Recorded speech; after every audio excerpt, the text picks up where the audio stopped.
You guys both just got back from Cuba, and George, you captured a pretty emotional call between a father and daughter right there in Cuba. That's right. It was just as we were getting on that cab ride to take us to the airport. Now, you know, as we saw, it just proved to us how close of a connection we have with this country, 90 miles from our border. Proof that no matter our differences, family ties us all together. After 3 days, our tour of a country suspended in time came to an end. Oh my God.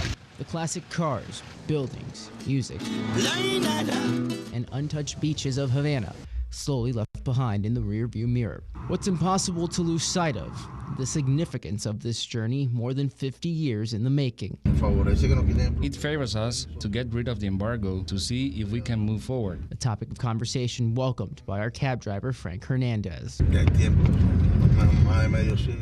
It is time. More than half a century with the embargo. Change is necessary. We quickly found out this was more than just small talk.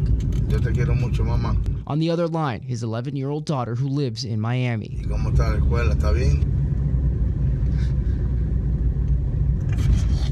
We were there one attempt after the other as he tried to call her on her birthday. Had that failed, he did have backup in the States. I talk about Cape Coral, and almost no one knows about Cape Coral. His mother was recently granted her 5-year visa to travel in and out of Cuba. Coincidences. She's currently with family in Southwest Florida's largest city. To Hernandez's joy, he had this to say to his mother.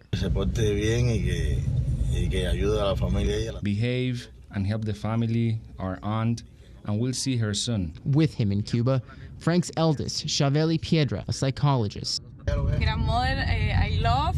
Together, they dream of one day reuniting without restriction. But until that day, they know they are connected by something no government can control: unconditional love.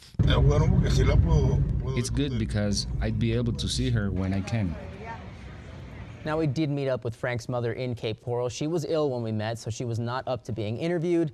But she says she was beyond words when I showed her that message that came from her son. So It really was a touching moment in the cab ride back to the airport. See absolutely how emotional he was about missing his daughter's birthday.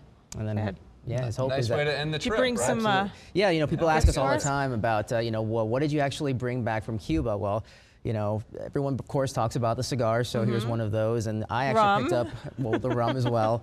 And this authentic Cuban shirt called the Guayabera. Peter, I'm not sure if this is going to fit you, but let's see if it works. Yeah, what do you think? Para mí? Para ti.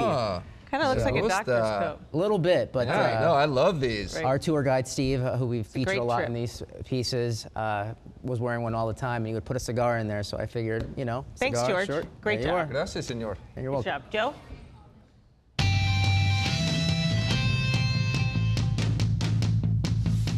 And what'd he bring me? Not